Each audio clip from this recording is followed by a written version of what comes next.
요한복음을 19장에서 잠깐 쉬고 이제 제가 로마서를 함께 나누도록 그렇게 계획을 세우고 두 번째 시간입니다. 말씀드렸던 대로 로마 교회는 바울이 세운 교회는 아닙니다. 그리고 로마서를 보낼 때까지 로마라고 하는 그 도시에 바울이 한 번도 방문한 적도 없습니다. 하지만 로마 교회를 향해서 엄청난 분량의 로마서를 써서 보낼 때는 목적이 있었던 것이죠. 그 목적 가운데 한 가지가 바울은 예수님께서 분부하셨던 땅끝까지 이르러 복음 전하라, 내 증인되라 하여튼 그 말씀에 본인 스스로가 순종하기를 원했던 그런 간절한 마음이 있었습니다. 그래서 자기의 그 사역의 마무리를 당시의 땅끝이라고 인식되었던 스페인, 성경에는 서바나로 나오죠. 서바나까지 본인이 가서 복음을 전하고자 하는 그런 간절한 마음이 있었고, 근데 이 일을 위해서 로마 교회의 도움이 절실했습니다. 로마 교회의 도움이 절실하다고 하는 것은 로마 교회가 그 사역을 감당하는데 재정적인 지원해야 하고, 또 동시에 동역자들을 통해서 함께 일할 수 있도록 좋은 신실한 일꾼들이 이 사역에 동참하기를 원했던 것이죠. 그렇게 해주길 원했기 때문에 로마 교회에 대한 특별한 관심이 이제 바울에게 있었던 것입니다. 바울은 로마인 같지 않았지만 로마로부터 왔던 그 성도들로부터 로마 교회에 대한 소식은 이미 많이 알고 있었습니다. 그런 상황 가운데에서 로마 교회에 대한 바울이 가지고 있었던 꼭 필요한 요소들은 무엇이었는가 하면, 로마 교회 안에 갈등의 요소들이 굉장히 잠재해 있었고, 갈등들이 많이 이렇게 노출되어 있었습니다. 그래서 이 갈등의 문제를 해결해서 교회가 안정적이 되길 원했었고요. 또 한 가지는 복음에 대해서 분명한 이해, 복음에 대한 명확한 이해를 로마 교회 성도들이 갖기를 원했습니다. 그래서 바울 입장에서는 이제 로마서를 막 시작하면서 교회가 좀 안정적이를 원하면서 동시에 복음에 대해서 바른 이해를 갖기를 원하는 그런 바울의 그 간절한 마음이 로마서 서두에 그대로 다 담겨 있습니다. 먼저는 이제 복음에 대한 설명을 하죠. 그래서 오늘 읽은 2절 첫 구절은 이 복음은 이렇게 시작합니다. 복음이 바로 뭐냐 설명해 주고자 하는 것이죠. 그런데 이 복음은 1절에 보면 하나님의 복음입니다. 바울은 하나님의 복음을 전하는 사역자로 하나님이 부르셨다. 그래서 이 바울이 전하는 이 복음이 도대체 뭔가 하면서 2절에서 설명을 시작하는 것이죠. 자, 복음하면 우리가 그냥 그렇게 대수롭지 않게 정의할 수 있습니다. 복음은 복음이지 뭐. 특별히 이제 오늘 로마서에서는 하나님의 복음이다 이렇게 이야기했기 때문에 복음은 하나님의 복음이지 하고 그냥 대수롭지 않게 넘어갈 수 있습니다만, 이제 우리가 당시의 상황을 좀 유추해 봐야 합니다. 로마서를 기록할 당시의 상황. 당시의 상황에서 보면 지금 바울이 말한 하나님의 복음, 또 복음을 설명하면서 이 복음이 무엇인지를 정의 내리는 이 이야기들은 실로 어마어마한 이야기였던 것입니다. 왜냐하면 당시 로마 제국 안에는 지금 바울이 말하고 있는 이 복음 말고 로마 사람들이 다 인식하고 있는 또 다른 복음이 있었습니다. 그 복음을 저는 황제의 복음 내지는 로마의 복음 이렇게 저는 그렇게 설명을 합니다. 그러니까 로마 사람들은 하나님의 복음은 전혀 인식하지 못하고 있었고, 그들이 이미 널리 퍼져서 다 인식하고 있었던 복음이 뭐였는가 하면 황제의 복음이 있었다는 거예요. 로마 황제의 복음. 그래서 그걸 이제 로마의 복음이라고 제가 표현합니다. 그런 상황에서 로마서를 딱 펴들은 이 로마에 있던 성도들이 보니까 복음을 설명하는데 황제의 복음이 아니라 하나님의 복음이라는 것이에요. 그러니까 이 이야기를 들었을 때 로마 성도들로서는 이게 대단한 발견을 대단한 이런 관심을 이제 끌게 만드는 그런 표현이 바로 하나님의 복음이라고 하는 표현이었던 거죠. 그리고 어떤 측면에서 보면 이 말은 지금 황제의 복음이라고 하는 당시의 최고의 권력자이죠. 거의 신격을 가지고 있는, 신처럼 추앙받고 있었던 황제에게 도전장을 내미는 것과 같은 그런 의미의 복음이 바로 하나님의 복음이었던 것이죠. 자, 그럼 복음이라고 하는 게 뭐냐 하는 거예요. 황제의 복음, 또 하나님의 복음 할 때 그 복음은 오늘 제가 설교 제목에 헬란말을 써놨어요. 바로 유앙겔리온이라고 그렇게 말합니다. 이 유앙겔리온이라고 하는 말은 두 개의 단어가 합쳐져서 이 복음이라는 단어가 됐는데요. 그 둘로 이렇게 분리하면 앞에 유자가 하나의 의미를 가져요. 이 유는 좋다, 기쁘다 이런 뜻의 형용사입니다. 그리고 뒤에 앙겔레온이 붙죠. 유앙겔레온 이렇게 나눌 수 있는데요. 이 앙겔레온이라는 말은 앙겔레스라는 말이에요. 앙겔레스라는 말은 이제 오늘 영어로 에인젤, 천사라고 하는 말이 여기에서 나왔어요. 그러니까 이제 가장 이해하기 쉽도록 번역을 하면 이 앙겔레스는 메신저라는 뜻이에요. 메시지라는 뜻도 되고 메신저라는 뜻도 돼요. 그러니까 소식을 전해주는 사람 또는 소식 뭐 이런 의미를 다 담고 있는 말이에요. 그러니까 유앙겔리온을 합치면 좋은 소식을 전해주는 사람, 기쁨의 소식을 전해주는 사람 내지는 기쁨의 소식, 좋은 소식 뭐 이렇게 볼 수가 있습니다. 그래서 우리가 이제 복음하면 영어로 이제 이반젤 그러거든요. 이반젤이라는 말이 바로 여기 앙겔레스에서 유앙겔리온에서 온 말이에요. 전도라고 하는 영어가 이반젤리즘 그러는데 이것도 역시 헬란말 유앙겔리온에서 온 말입니다. 유앙겔리온이라는 말을 영어로 낱말풀이를 해놨는데요. 이 번역은 어떻게 되는가 하면 우리 여러분 잘 아는 대로 굿뉴스예요. 좋은 소식이라는 뜻입니다. 우리가 이제 복음할 때 복복자에다가 소리음자를 쓰잖아요. 이거 똑같은 말이죠. 좋은 소식이라는 뜻입니다.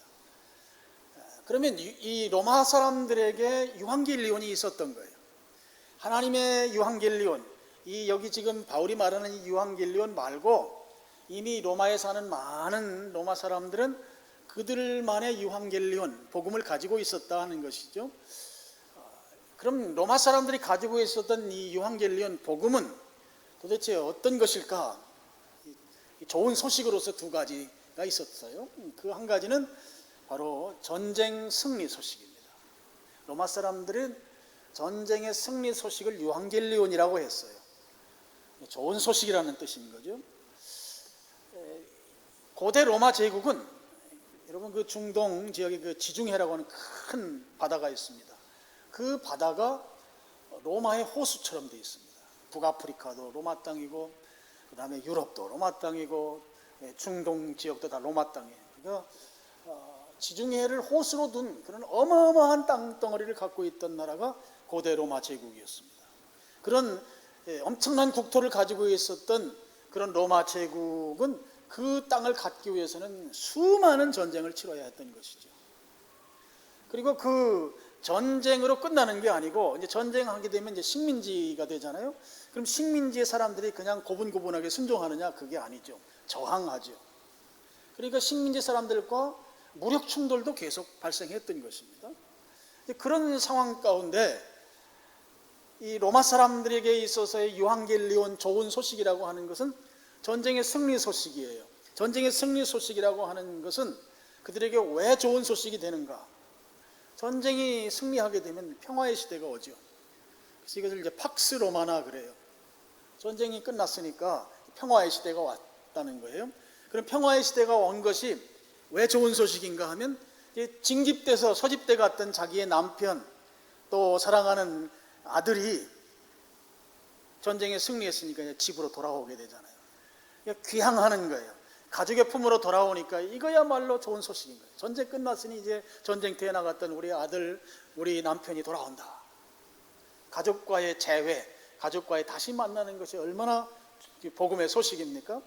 그리고 당사자들도 마찬가지죠. 전쟁터에 나갔을 때는 죽음에 대한 공포가 늘 있었는데 그게 이제 해소된 거예요. 승리 소식으로 인해서.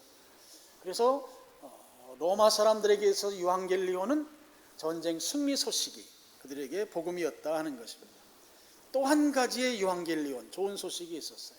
그것은 황제의 즉위, 새로운 황제가 황제의 자리에 올랐다든지, 또는 황제가 내가 살고 있는 동네에 행차한다든지, 또는 황제의 그 아들, 그러니까 다음 차기 황제가 될 세자죠, 일종의 세자가 태어났다든지, 뭐 이런 소식이 그들에게 있어서 복음이었습니다. 좋은 소식이었던 것이에요. 왜 좋은 소식이었는가 하면, 황제가 즉위하거나 황제의 자리에 새로운 황제가 올라가거나, 아니면 황제가 우리 동네에 오시거나, 또는 황제의 세자가 태어나거나 그러면 로마 사람들에게 하사품이 하달됐어요. 그들에게 좋은 선물이 전달됐다고요. 그 좋은 선물을 받게 되니까 당연히 좋은 소식이죠. 아, 황제가 바뀌었구나, 또 황제의 아들이 태어났구나 하면서 굉장히 좋아했던 거예요.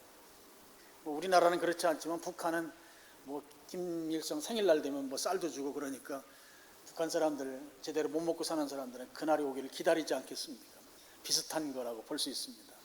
황제가 태어나고 또는 황제가 즉위하고 이럴 때 하사품들이 있었기 때문에 좋아했다는 거예요. 또 한 가지가 있었어요. 그것은 이제 오늘날도 그렇게 합니다만 사면복권이 이루어졌어요. 황제가 새롭게 즉위하거나 황제의 자리에 앉게 되면 사면복권이 이루어졌습니다. 감옥 속에 있던 사람들 입장에서는 어떻겠습니까? 지금 있는 황제 빨리 하야하고 새로운 황제가 앉았으면 좋겠다. 내지는 황제가 지금 내가 감옥소에 있는데 우리 도시에 좀 왔으면 좋겠다. 와서 이 감옥소에 있는 걸 우리를 풀어주면 좋겠다.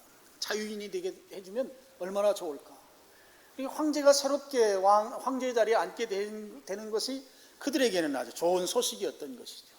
그래서 황제의 복음, 로마의 복음은 전쟁 승리 소식과 황제의 자리에 대한 새로운 변화, 이 두 가지가 그들에게 좋은 결과물을 가져다 줬기 때문에 그것을 이제 복음이라고 그렇게 말했다고 하는 것이죠.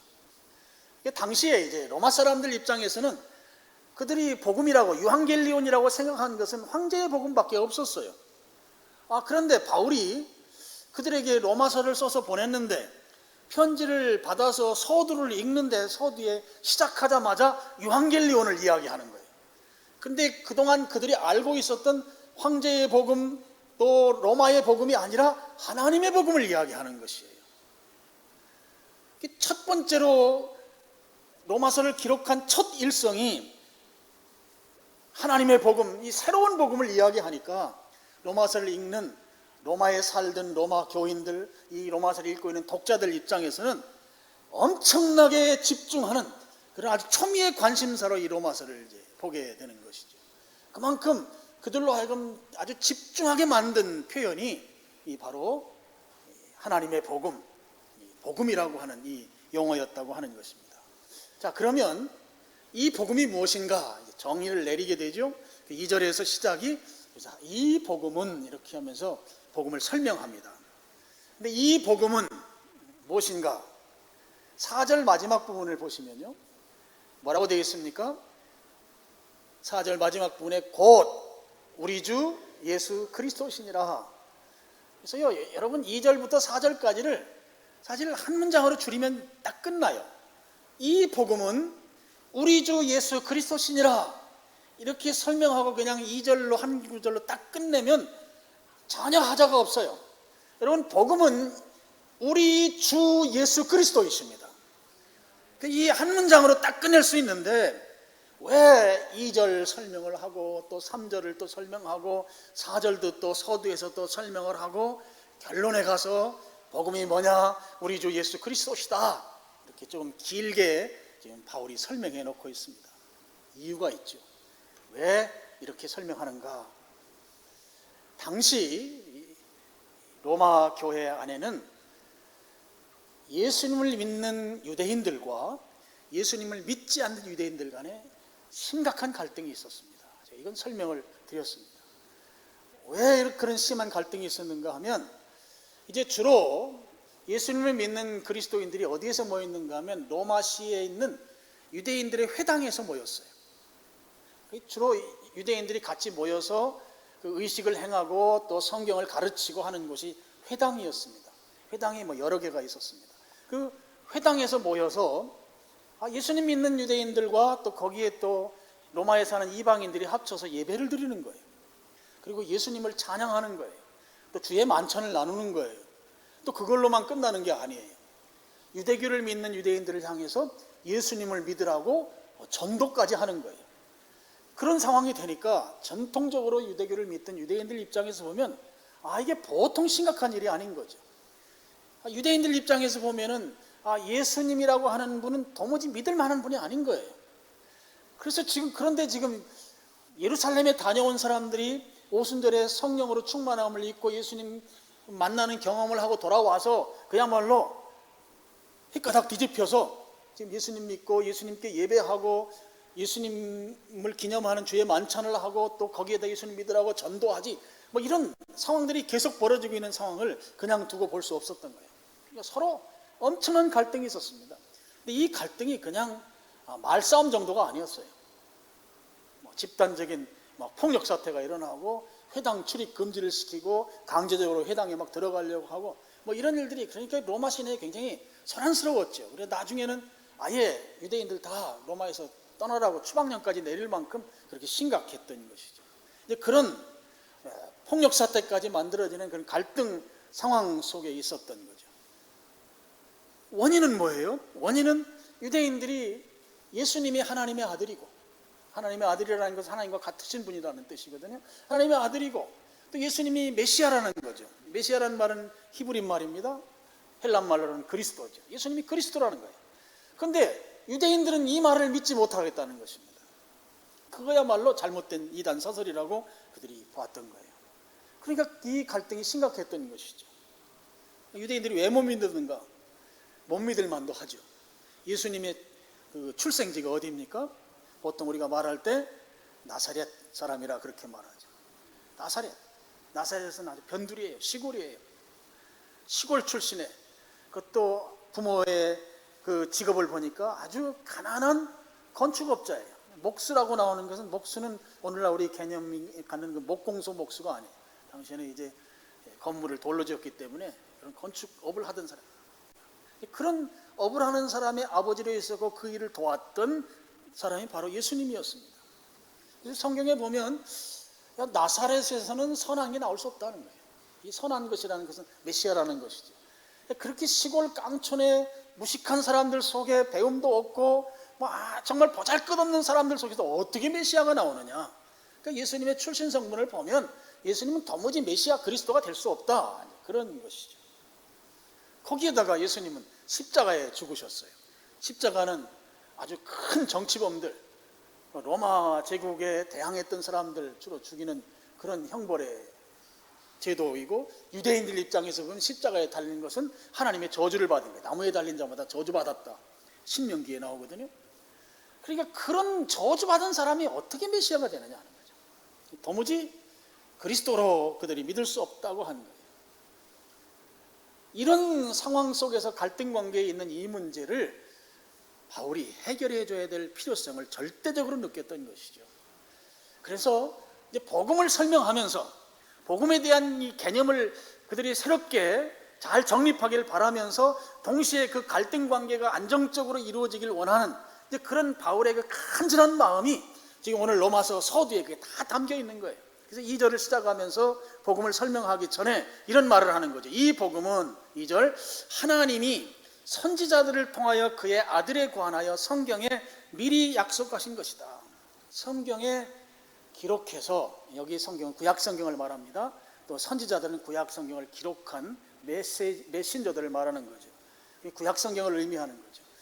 구약 성경에 이미 하나님이 다 약속해 놓으신 것이다. 어느 날 갑자기 예수님이 툭 나온 게 아니고, 너희들이, 유대인들은 구약 성경을 믿잖아요. 구약 성경 믿는 그 성경 속에 하나님이 이미 다 약속해 놓으셨다.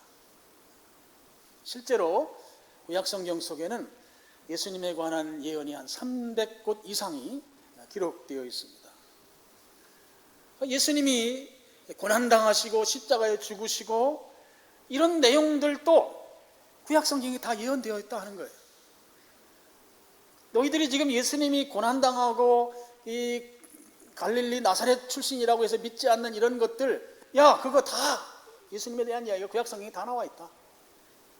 바울이 지금 그 이야기를 하는 것입니다. 그게 바로 2절인 거죠.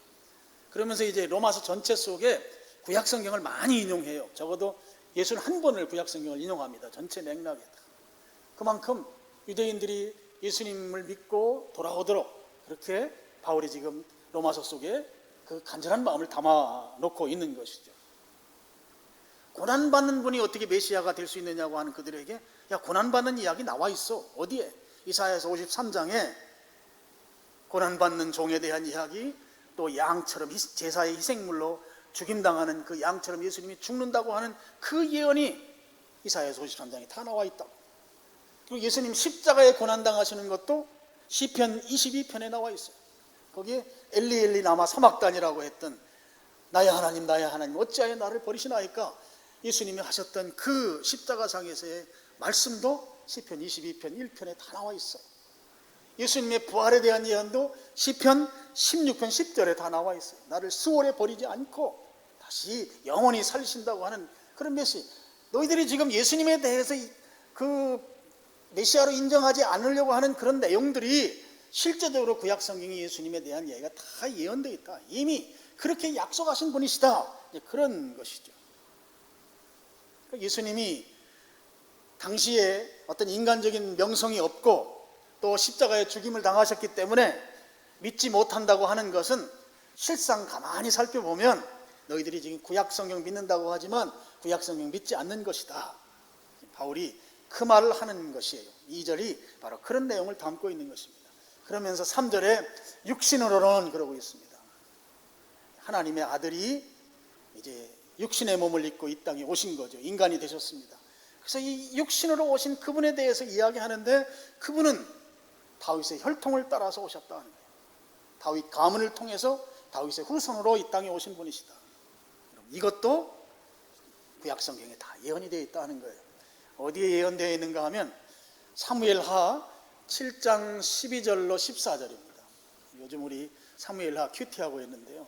이 사무엘하 7장은 이 나단 선지자가 다윗에게 하나님의 말씀을 전해주는데, 다윗을 아주 사랑하는 하나님의 마음이 그대로 담겨 있는데, 이 다윗에게 했던 이 나단 선지자의 이 하나님의 이 예언의 말씀 속에 예수님에 대한 예언이 담겨져 있는 거예요.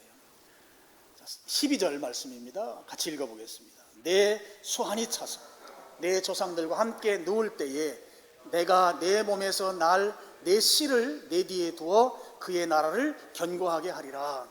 구약성경에 나오는 예언의 말씀은 이중적입니다. 하나는 당시 시대를 담고 있고요, 또 하나는 예수님에 대한 그 예언을 다 담고 있어요. 여기에 다윗이 이제 내가 수한이 차서 이제 넌 조상과 같이 죽을 거다.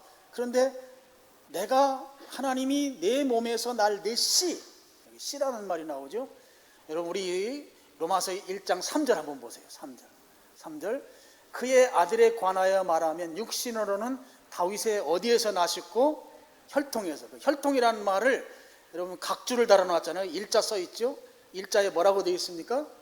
씨라고 되어 있죠. 바로 나단 선지자의 이 말씀을 지금 다윗이 인용해서 말하는 거예요. 내 씨를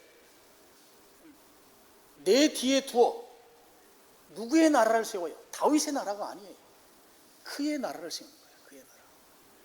하나님의 나라를 세우겠다 하는 것입니다.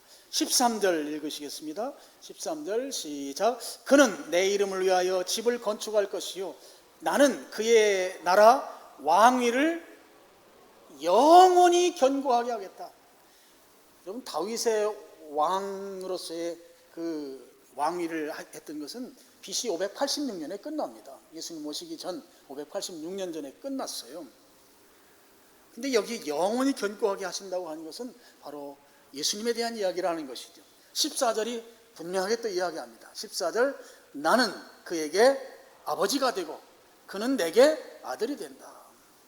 하나님께서 나단 선지자를 통해서 내 씨에게서 난 그가 내 아들이다 하는 거예요. 내 아들이다. 하나님의 아들이 지금 다윗의 혈통을 통해서 이 땅에 태어났는데, 그것이 바로 하나님께서 구약 성경에 약속한 대로 바로 하나님의 아들로 다윗의 자손으로 그렇게 오셨다 하는 것. 너희들이 왜 구약 성경을 믿는다고 하면서 그렇게 싸움박질 하느냐? 이미 구약 성경에 다 약속된 것이다. 바울이 지금 그렇게 설명해 놓고 있는 것입니다. 유대인들이 마음속 깊이 의심하는 것이 하나가 있었어요. 그것 때문에 잘 믿지 못하는 거였죠. 좀 풀어서 제가 설명하면 이런 것입니다. 그래, 바울 네가 하는 말대로 다윗의 후손으로 예수님 태어나는 거 믿는다. 그래, 예수님 다윗의 후손으로 왔다. 그리고 고난받는 것도 인정하고 십자가에 죽으신 것도 내가 인정한다. 우리가 다 인정하겠다. 그렇다고 해서 그 예수님이 하나님의 아들로서 메시아 내지는 그리스도인 근거가 뭐냐 하는 거예요. 유대인들은 예수님이라는 분하고 그리스도라는 분하고 어떻게 같을 수 있느냐, 이거에 대한 근원적 고민이 있었던 거예요. 그래서 이것을 믿지 못했던 것입니다. 바울이 그 문제를 해결하는 거예요. 그 문제에 대한 답을 4절에서 이야기하고 있습니다. 성결의 영으로는 죽은 자들 가운데서 부활하사 능력으로 하나님의 아들로 선포되셨다. 여기에 중요한 말이 부활입니다. 부활. 성결의 영은, 성결하다는 말이 거룩하다는 말이거든요. 거룩한 영이니까 성령을 말하는 것이죠. 성령으로 말미암아 이 죽은 자들 가운데에서 부활하셔서 다시 살아나셔서 하나님의 아들이 되셨다. 그러니까 예수님이 메시아인 근거, 하나님의 아들인 근거로 분명하고 확실한 것은 예수님이 부활하신 것이 그것이 증거이다 하는 것이에요. 예수님 다시 살아나셨기 때문에 너희들이 믿지 못하는 그 문제 예수님이 분명하게 해결하셨다 하는 것입니다. 여기에 이제 선포했다는 말이 나오잖아요. 선포라는 말은 확실하게 확증했다는 말이에요. 구별시켰다는 거예요. 헷갈리는 거 분명하게 아주 확 근거려 놓고 확실하게 확증시켜 놨다, 구별시켜 놨다, 뭐 이런 의미거든요. 선포라는 말이. 선포가 뭘 막 언어를 큰 소리로 소리치는 게 이런 선포의 의미가 아니에요. 예수님이 부활하심으로 인해서 너희들이 하나님의 아들인 거 헷갈려하고 믿지 못하고 메시아인 거 못 믿는데, 야, 부활이라고 하는 예수님 다시 살아나신 것으로 인해서 너희들이 더 이상 이제는 부정할 수 없도록 그렇게 만들어 놓으신 것이다. 부활이야말로 확실한 하나님의 아들 되심의 증거이다 하는 거예요. 이 증거가 있기 때문에 예수님이 너희들 그 헷갈려하고 믿지 못하는 그리스도 되심, 메시아 되심에 대해서, 또 하나님의 아들 되심에 대해서 헷갈려하지 말고 부정하지 말고 좀 제발 믿어라 하는 것입니다. 다른 데 한눈 팔지 말아라. 구원이 다른 데 있을까? 복음이 다른 데 있을까 해서 눈 돌리지 말고 예수님만 바라봐야 된다. 예수님 바로 복음이다. 제발 의심하지 말아라. 헷갈려하지 말아라. 부인하지 말아라. 그 근거가 부활이다. 부활. 예수님의 부활. 그래서요, 복음은 간단해요. 간단 명료해요. 하나님의 복음은 간단 명료한 거예요. 하나님의 복음이 뭔가요? 우리 주 예수 그리스도예요. 복음은 우리 주 예수 그리스도예요.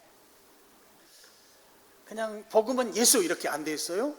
우리 주 예수 그리스도. 예수라고 하는 것은 예수님의 이름이죠. 구원한다고 하는, 구원자이라는 그런 의미를 담고 있는 이름이고, 두 개가 붙었잖아요. 주라고 하는 말과 그리스도라는 말이 붙어 있어요. 그리스도라는 말은 무슨 의미인가 하면, 메시아라는 말과 똑같은 말이에요. 그리스도라는 말은 우리를 구원하실 분은 오직 한 분이시다. 바로 예수님 그분 한 분이시다라고 하는 말이 그리스도라는 말이에요. 예수님만 우리를 구원하실 수 있다 하는 것입니다. 이 사실을 믿으시길 축원합니다. 하나님은 다른 이름을 주신 적이 없는 거예요. 다른 방법으로는 구원의 길이 없는 거예요. 오직 예수님만 우리를 구원하실 수 있으시다 하는 것입니다. 이 말이 그리스도라는 말이에요. 그리스도. 그 다음에 주라는 말이 나오죠. 예수님이 주, 주님 또는 주인이라는 뜻이죠. 주라는 말과 가장 의미가 같은 말은 왕이라는 뜻입니다. 왕. 주라는 말로 바꿔 쓸 수 있는 말이 왕이라는 의미예요. 그 왕은 뭐 하는 분이에요? 다스리시는 분이에요. 통치하시는 분이에요. 예수님께서 우리의 주님이시라고 하는 말은 예수님이 우리를 다스리고 우리를 통치하시는 그런 분이시라는 것이죠. 우리가 예수님으로부터 다스림을 받고 통치하심을 받으려면 어떻게 해야 돼요? 예수님을 주로 받아들여야 돼요. 주로 믿으셔야 하는 것이죠. 골로새서 2장 6절 말씀을 우리 스크린 보시고 같이 한번 읽어보겠습니다. 시작. 그러므로 너희가 그리스도 예수를 주로 받았으니 그 안에서 행하되. 7절은 이따 결론 때 보겠습니다. 여기에 보면 그리스도 예수를 주로 받아야 한다 하는 것이죠. 우리가 예수님을 주님으로 인정하고 주님으로 믿고 주님 안에서 행해야 되는 것이에요. 예수님은 우리의 그리스도이실 뿐만 아니라 동시에 주님이신 것이죠. 이 둘을 분리해 놓을 수가 없습니다. 이 둘은 따로따로 분리되어지는 것도 아닙니다. 예수님을 그리스도로는 믿는데 나는 주님으로는 믿을 수 없다, 이렇게 할 수 없다는 것이죠. 예수님을 그리스도로는 내가 믿습니다. 예수님만이 유일한 구원의 주님이십니다. 이거 내 동의하고 믿습니다. 그런데 나는 주님으로 믿지 않겠습니다. 이 말은 예수님으로는 내가 믿지만 내 인생은 내 마음대로 살아가겠습니다, 그 말입니다. 예수님 내가 믿을게요. 믿는데 나는 사는 거는 그냥 내가 살고 싶은 대로, 내가 하고 싶은 대로 내 마음대로 살겠습니다, 이렇게 말하는 것이라고요. 예수님과 그리스도와 주를 서로 분리했을 때 나타나는 현상인 것이죠. 여러분 잘 생각하셔야 돼요. 내가 내 마음대로 하고 싶다고 하는 것, 내가 하고 싶은 대로 하면서 산다고 하는 것을 성경에서는 뭐라고 말하는가 하면 죄라고 말하는 거예요. 죄 지으면서 살겠다는 뜻이에요. 여러분 이런 사고방식이 성경시대부터 있었어요. 초대교회 시대에 영지주의라고 하는 이단들이 있었거든요. 이 영지주의도 바로 따져보고 들어가고 보면 그거예요. 내가 예수님 믿는데 내 마음대로 살겠다는 거예요. 그래서 육신은 쓸모없는 거기 때문에 육신을 뭐 그냥 마음대로 살아도 된다, 영혼만 구원받으면 된다. 그래서 죄 짓는 거 뭐 꺼리낌 없이 막 죄 짓는 거예요. 오늘날도 있어요. 지금 이 시대에 대한민국에도 이런 교리를 퍼뜨리는 이단이 있어요. 바로 구원파라고 하는 사람들이에요. 예수님 믿으면 됐지, 사는 거야 뭐 그냥 마음대로 살아도 되지, 이단 되는 것이죠. 여러분 로마서는요 이 문제를 가볍게 다루지 않아요. 로마서에서 그리스도로만 믿고 주님으로 믿지 않는 부분에서 엄격하게 이야기하는 부분들이 이제 쭉 나옵니다. 그 중에 이제 6장에 보면 이런 말이 나옵니다. 예수님이 우리의 죄를 용서해 주시는 분이에요. 이걸 은혜라고 말하죠. 그래서 너희가 은혜에 거하려고 죄를 지으며 살겠느냐 하는 거예요. 죄 가운데 거하겠는가? 하나님이 아무리 죄를 용서해 준다고 해도 그 용서를 기대하면서 마음대로 살겠느냐 이거예요. 그럴 수 없느니라. 성경은 분명하게 말하는 것이죠. 그럴 수 없다. 성경의 한결같은 주장입니다. 예수님은 그리스도이시면서 동시에 주님이셔야 하는 것이에요. 이것은 서로 분리될 수 없다고 하는 것입니다. 자, 오늘 말씀의 결론입니다. 자, 바울이 로마의 복음, 황제의 복음이 충만한 로마시에 살고 있던 사람들에게 야, 그 복음만 있는 줄 아느냐? 또 다른 복음이 있다. 내가 그 복음 소개해 줄게 하면서 소개한 복음이 하나님의 복음이에요. 이 복음을 통해서 이 복음이 예수님이니까 이 예수님을 주와 그리스도로 믿고 인정하게 만드는 것이 바울이 가진 최대의 목표인데, 그래야 교회도 안정이 되고 유대인들끼리 싸우는 그 싸움의 문제도 해결이 된다고 바울은 확신했기 때문에 이 예수님은 구약의 약속되신 분이다. 야, 구약 성경만 믿는다고 유대인들 그렇게 까불지만 야, 제발 구약 성경 제대로 봐라. 예수님에 대한 이야기 수도 없이 다 나와 있고, 예수님 고난받는 얘기 나와 있고, 십자가를 지는 얘기 나와 있고, 다윗의 혈통으로부터 태어난다는 이야기도 다 나와 있다. 다 나와 있다. 다. 제대로 좀 믿어라. 예수님이 바로 우리가 믿어야 할 하나님의 아들이고 그리스도이시다. 그것을 확증시켜 준 것이 바로 부활이다. 예수님만 부활하시지 않았느냐? 그래서 부활하신 이 예수님이 바로 주와 그리스도가 되신 것이다. 그것을 이제 바울이 초장에, 로마서 초장에 그걸 설명해 주고 있는 것이죠. 자, 여러분, 복음이 뭐예요? 예수 그리스도예요. 주 예수 그리스도예요. 복음은 주 예수 그리스도, 우리의 또는 나의 주 예수 그리스도 되심이 나에게 복음이 되는 것이죠. 오늘 그래서 우리는 예수님을 그리스도로 믿어야 합니다. 믿으시죠?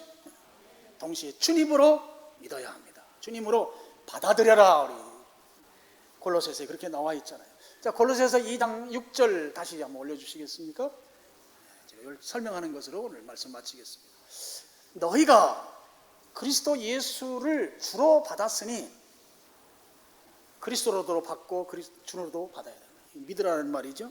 자, 그럼 이제 그 안에서 행해야 된다. 그 주님 안에서 살아야 된다 하는 거예요. 근데 어떻게 살아야 되냐? 그 안에서 뿌리를 박아라. 7절 보세요. 뿌리를 받고 세움을 입어라. 이 뿌리를 받고 세움을 입는다는 말은 건축 용어입니다. 건축. 건물 지을 때 기초를 단단히 하고 그 위에 건물을 세워야 그 건물이 튼튼해지는 거죠. 그러면서 교훈을 받은 대로, 이 교훈은 가르침이죠. 주님으로부터 가르침 받은 대로 믿음에 굳게 서서 그 믿음으로부터 흔들리지 않는 견고한 믿음으로, 그렇게 마지막이 중요하죠. 감사함을 넘치게 하라 그랬어요. 이 감사라고 하는 말이, 우리가 감사라는 말이 무슨 말인지 알잖아요. 이 감사를 헬란 말로 풀으면 조금 다른 의미가 있어요. 이 헬란 말로 보면 이것도 두 개의 헬란 말이 합쳐져서 하나의 단어가 됐어요. 이 감사할 때 그 앞에 붙은 말이 오늘 복음할 때의 유 더하기 안겔레온이었잖아요. 감사는 유 똑같아요. 유 더하기 카리스라고 하는 두 개의 단어가 합쳐져서 감사가 됐어요. 그러니까 유가 뭐라고 했습니까? 좋다, 기쁘다 이런 뜻이라고 했지요. 카리스는 여러분 다 아시죠? 카리스마 알잖아요. 카리스마는 하나님이 주신 선물이고, 카리스는 하나님의 은혜를 말해요. 은혜가 우리에게 주어진 걸 카리스마, 은사라고 말하는 것이죠. 그러면 이 감사라는 말은 무슨 말인가 하면, 내가 은혜를 받았어요. 하나님이 주셔서. 그래서 은혜를 받아서 그 은혜 받으니까 어떻게 돼요? 내가 좋아진 상태가 됐죠. 기쁨의 상태가 됐죠. 그래서 감사의 헬란말로 그냥 번역을 하면 내가 지금 은혜 받아서 좋아진 상태. 아셨죠? 내가 은혜 받아서 너무 기쁜 상태. 근데 성경이 뭐라고 되어 있습니까? 골로새서에 그걸 어떻게 넘치게 하라고 했다. 넘치게 하라. 여러분, 예수님을 그리스도와 주로 믿는 것이 내가 손해보는 것 같습니까? 내 마음대로 못하게 제약을 하니까 내가 불편하고 내가 어려울 것 같습니까? 전혀 그렇지 않은 것이에요. 주님께서 내게 은혜를 주셔서 그 은혜로 말미암아 내게 감사가 넘치는데, 이 감사는 은혜가 내 속에 충만해서 그 은혜가 좋아진 그 내 상태, 내 기쁨에 넘치는 그 모습, 이게 감사인데요. 감사. 내 존재적인 모습이에요. 감사가. 그것이 넘치는 모습이 된다 하는 것이에요. 예수님을 주와 그리스도로 믿으면 여러분 손해보지 않습니다. 여러분 억울한 일 당하지 않습니다. 정말 기쁜 일이 일어나는 것이에요. 믿으시길 축원합니다. 예수님께서 우리들을 골골하게 힘들게 살려고, 야 감사해, 나를 주로 믿어, 그런 분이 아니란 말이에요. 그런 분은 저쪽 동네에 있는지 모르지만 우리 주님은 결코 그런 분이 아니신 거예요. 여러분, 예수님 믿으시면서 주님이 주신 은혜가 내 안에 기쁨의 상태로 있기를 축원합니다. 그 감사가 넘치기를 축원합니다.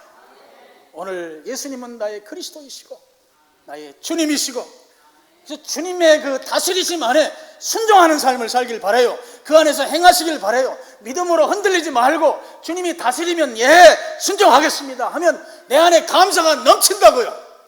그런 삶을 살길 바라요. 오늘 로마서를 시작하면서 야 너희들 왜 싸워? 왜 갈등해? 왜 고민해? 예수님이 주님이시야. 예수님이 그리스도시야. 예수님이 복음이야. 이 복음 앞에 나오면 감사가 넘치게 되어 있는 것이야. 여러분, 지금 마음속에 막 답답하고 짜증나고 불평불만, 왜 이렇게 내 인생은 풀리지 않는 것이지 하면서 막 속상해하고 그냥 소주를 까지 마시고, 주님은 영원히 나의 주님이십니다. 나를 다스려 주시옵소서. 내가 순종하겠습니다. 예수님만이 나의 구원자입니다. 나는 다른 데 갈 수가 없습니다. 주님이 나를 박대하시면, 나를 외면하시면 나는 갈 곳이 없습니다. 나는 주님만 붙들고 나아가겠습니다. 그리스도와 주님으로 인정하셔서 성경에 약속한 대로 감사가 넘치는 은혜로 말미암아 기쁨이 충만한 여러분 되시기를 주님의 이름으로 축원합니다. 축원합니다. 축원합니다. 기도하겠습니다. 아버지 하나님, 저희들을